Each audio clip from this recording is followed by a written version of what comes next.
আপোনালোকে নিশ্চয় জানে মই VN মোবাইল ভিডিও এডিটিংৰ এটি সেশন আৰম্ভ কৰিছো য'ত মই আপোনালোকক অতি সহজ ভাষাত মোবাইলত কেনেকৈ ভিডিও এডিট কৰিব পাৰি তাকে অলপ শিকাবলৈ চেষ্টা কৰিছো আৰু আজি হৈছে এই মোবাইল ভিডিও এডিটিংৰ দ্বিতীয়টো দিন আগৰ ভিডিওত আমি কথা পাতিছিলো কেনেকৈ ভিডিওত কাট লগাব পাৰি কেনেকৈ ভিডিওত মিউজিক সাউন্ড এফেক্ট এইবিলাক লগাব পাৰি গতিকে আপুনি যদি এইখিনি নাজানে তেনেহলে প্ৰথমতে সেইটো ভিডিও চাই ল'ব পাৰে আৰু আজি আমি কথা পাতিম ভিডিও এডিটিংত ব্যৱহাৰ হোৱা ট্ৰানজিশন আৰু এফেক্টৰ বিষয়ে এই বস্তুকেইটা ভিডিও এডিটিংত নো কি কাম ইয়াক কেনেকৈ ব্যৱহাৰ কৰি আপোনাৰ ভিডিওটো বহুত ভাল কোৱালিটিৰ বনাব পাৰে তাকে অলপ জনাবলৈ গৈ আছো কিছুমান উদাহৰণ দি একেবাৰে সহজ ভাষাত মই আপোনালোকক বুজাই যাম গতিকে ভিডিওটো চাই থাকিব আৰম্ভ কৰাৰ আগতে মই দিগন্তই স্বাগতম জনাইছো আপোনালোকক মোৰ অসম টেক নামৰ চেনেলত আপুনি যদি টেক ৰিলেটেড কথা অসমীয়াত জানিব বিচাৰে লগতে মোবাইল ভিডিও এডিটিং ফটোগ্ৰাফি এইবিলাকৰ বিষয়ে জানিব বিচাৰে তেনেহলে মোৰ চেনেলটো সাবস্ক্ৰাইব কৰিব পাৰে প্ৰথমতে আমি ট্ৰানজিশন নো কি জানি লও ট্ৰানজিশন হল এটা ভিডিও ক্লিপৰ পৰা দ্বিতীয়টো ভিডিও প্লে হতে সেই 2 নম্বৰ ভিডিওটোলৈ স্মুথলি সুইচ কৰাটো মানে মই সহজকৈ বুজাই দিছো ধৰি লওক আপুনি এটি ভ্লগ ভিডিও বনাইছে ৰাতিপুৱা উঠাৰ পৰা ৰাতি শুৱালৈনো আপুনি কি কৰিলে সেইখিনি আপুনি ভিডিওত দেখাব আৰু সেই হিচাপত আপুনি দিনটোত কৰা কামৰ বেলেগ বেলেগ ভিডিও ক্লিপ ল'ব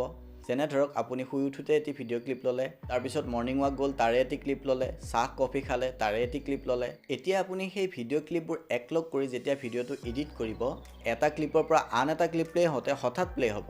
কিন্তু এই ক্লিপৰ মাজত আপুনি যদি ট্ৰানজিশন ব্যৱহাৰ কৰে তেনেহলে সেই দুটা ক্লিপ আপুনি বহুত স্মুথলি প্লে কৰিব পাৰিব VN এপত এনেকুৱা ট্ৰানজিশন বহুত আছে মই আপোনালোকক দেখুৱাই দিছো প্ৰথমতে এপটো অন কৰি আপোনালোকে ক্লিপবোৰ এড কৰি ল'ব মই যেহেতু আপোনালোকক স্ক্ৰিন ৰেকৰ্ড দেখুৱাইছো গতিকে কোড ক্লিক কৰিছো হেতু জানিবলৈ এনেকৈ এটি ৰাউন্ড দেখিব হেতু ফলো কৰিব প্ৰথমতে দেখুৱাইছো এইটো এটা ক্লিপ আৰু এইটো এটা ক্লিপ ইয়াত মই কোনো ধৰণৰ ট্ৰানজিশন এতিয়ালৈকে ব্যৱহাৰ কৰা নাই গতিকে ট্ৰানজিশন ব্যৱহাৰ নকৰিলে কেনেকুৱা লাগে এবাৰ মই আপোনালোকক দেখুৱাই দিছো প্লে কৰিছো আৰু এইটো ভিডিও এইখিনিত শেষ হ'ব আৰু এইখিনিৰ পৰা সেকেন্ডটো আৰম্ভ হ'ব চাই যাব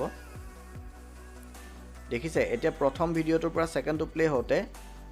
হঠাৎ প্লে হৈছে মানে ভিডিওটো ইমান এটা ভাল লগা নাই ইয়াত যদি আমি এটি ট্ৰানজিশন এড কৰি দিও তেতিয়া হলে বহুত ভাল লাগিব গতিকে ট্ৰানজিশন এড কৰিবলৈ আপোনালোকে ইয়াত যেটো প্লাস আইকন আছে দুটা ক্লিপৰ মাজত যেটো প্লাস আইকন আছে তাত ক্লিক কৰিব লগে লগে ইয়াত থকা বহুতো ট্ৰানজিশন আপোনালোকে দেখা পাব প্ৰতিটো ট্ৰানজিশন ক্লিক কৰি চাওক যেটো আপোনালোকৰ ভাল লাগে হেতু সিলেক্ট কৰিব মই এই জুম 1 টো ৰাখিছো আৰু ইয়াত তলত যেডাল বাৰ দেখিছে সেইডাল এইফালে যদি বঢ়াই দিয়ে তেনেহলে ট্ৰানজিশনটো বহুত লাহেকৈ হ'ব আৰু আনফালে যদি স্ক্ৰল কৰি দিয়ে তেনেহলে এটো বহুত ফাস্ট হ'ব এটা যদি বঢ়াই দিয়ে তেনেহলে দেখিব কিমান স্মুথলি লাহেকৈ হৈছে আৰু আনফালে যদি দিয়ে তেনেহলে এটো বহুত ফাস্ট হ'ব এতিয়া মই ট্ৰানজিশন এড কৰিছো আৰু এতিয়া প্লে কৰিছো চাওক কি স্মুথলি এটো প্লে হৈছে ঠিক তেনেকৈ আপোনালোকৰ ভিডিওত যিমান বিলাক ক্লিপ থাকিব সেইবিলাকত আপোনালোকে এনেকৈ ট্ৰানজিশন লগাব পাৰে মই আৰু এটি ট্ৰানজিশন লগাই দিছো ইয়াত এইটোৰ পিছত এটি কফি খোৱা ক্লিপ আছে ইয়াত এনেকৈ প্লাস আইকনত ক্লিক কৰক এবাৰ যেনিবা মই লাইট এফেক্টটো দিছো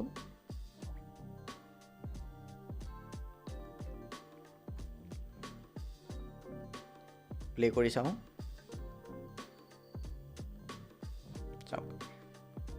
এতিয়া প্ৰথমৰ পৰা প্লে কৰি চাইছো ইয়াত এটি ট্ৰানজিশন আছে আৰু ইয়াত এটি ট্ৰানজিশন আছে আৰু এটি ইয়াত আছে এনেকৈ আপোনালোকৰ ভিডিওত বেলেগ বেলেগ ট্ৰানজিশনবোৰ এড কৰি চাব আৰু যেটো ভাল লাগে আপোনাৰ ভিডিওৰ লগত মিলে হেতু এপ্লাই কৰি দিব এবাৰ আহিছো ভিডিও এফেক্টৰ বিষয়ে কিন্তু ইমানখিনিলৈ যদি আপোনালোকে কিবা বুজি পোৱা নাই তেনেহলে কমেন্ট বক্স আপোনালোকৰ বাবে খোলা আছে কমেন্ট কৰি লিখক মই নিশ্চয় আপোনালোকক ৰিপ্লাই কৰিম আৰু ভিডিও এডিটিংৰ বিষয়ে যদি আপোনালোকে বেলেগ কিবা জানিব বিচাৰে তেনেহলে কমেন্ট বক্সত হেতু লিখিব লগতে ভিডিওটো কেনেকুৱা লাগিছে হেতু লিখিব পাৰে ভিডিওটো যদি ভাল লাগিছে লাইক কৰি দিব ট্ৰানজিশন ব্যৱহাৰ কৰাৰ দৰে এফেক্ট ব্যৱহাৰ কৰিও আপোনালোকৰ ভিডিও এট্ৰাক্টিভ বনাব পাৰে VN এপত বহুতো এফেক্ট আছে কেনেকৈ এপ্লাই কৰিব লাগে দেখুৱাই আছো যেটো ভিডিও ক্লিপত এফেক্ট দিব বিচাৰে সেই ভিডিওটোত ক্লিক কৰিব আৰু তলত যিবিলাক অপচন দেখিছে তাৰে এফেক্টস বুলি থকা অপচনটোত ক্লিক কৰিব আৰু দেখিব ইয়াত বহুতো এফেক্টস দিয়া আছে তাৰে আপোনালোকে এনেকৈ এপ্লাই কৰি চাব পাৰে ইয়াত যিখিনি গ্ৰীন কালাৰ দেখিছে সেইখিনিলৈ এই ভিডিওটোৰ এফেক্টসটো এপ্লাই হৈ থাকিব এটো এনেকৈ স্ক্ৰল কৰি এফেক্টসৰ টাইমখিনি কম বেছি কৰিব পাৰে লগতে ভিডিওটোৰ প্ৰথমতে নহয় অলপ পিছত যদি এফেক্টস লাগে তেনেহলে এনেকৈ স্ক্ৰল কৰি হেতু আপোনালোকৰ যিখিনি পাৰ্টত লাগে তালৈ এফেক্টসটো টানি আনিব পাৰে মই যদি ইয়াত ওকে কৰি দিও তেতিয়া হলে দেখিব এই যিখিনি আছে ইয়াৰ পৰা এফেক্টসটো প্লে হ'ব চাব প্ৰথমতে ইয়াত আহিব আমাৰ এটি ট্ৰানজিশন এটো ট্ৰানজিশন হৈ গল আৰু এতিয়া এফেক্টস আহিলে এটো এতিয়া মই এই এফেক্টস আৰু অকনমান আপোনালোকক বঢ়াই দেখুৱাই দিছো ইয়াৰ টাইমটো মই এনেকৈ বঢ়াই দিম দেখিছে এই যিখিনি হেউজীয়া কালাৰত আছে এইখিনিৰ পৰা এইখিনি পাৰ্টলৈ এফেক্টসটো এপ্লাই হ'ব আকৌ প্লে কৰি দেখুৱাইছো ইয়াৰ পৰা এফেক্ট স্টাৰ্ট হ'ব আৰু এইখিনি লৈ থাকিব ঠিক তেনেকৈ এফেক্টছবোৰ ব্যৱহাৰ কৰি আপোনালোকৰ ভিডিঅ'টো বহুত ইণ্টাৰেষ্টিং বনাব পাৰে মই আশা কৰিছোঁ আজি ভিডিঅ'টোৰ পৰা আপোনালোক অলপ হ'লেও উপকৃত হৈছে যদি ভিডিঅ'টো ভাল লাগিছে লাইক কৰি দিব লগৰবোৰৰ সৈতে শ্বেয়াৰ কৰি দিব আৰু এনে ধৰণৰ ভিডিঅ' পাবলৈ মোৰ চেনেলটি ছাবস্ক্ৰাইব কৰিবলৈ নাপাহৰিব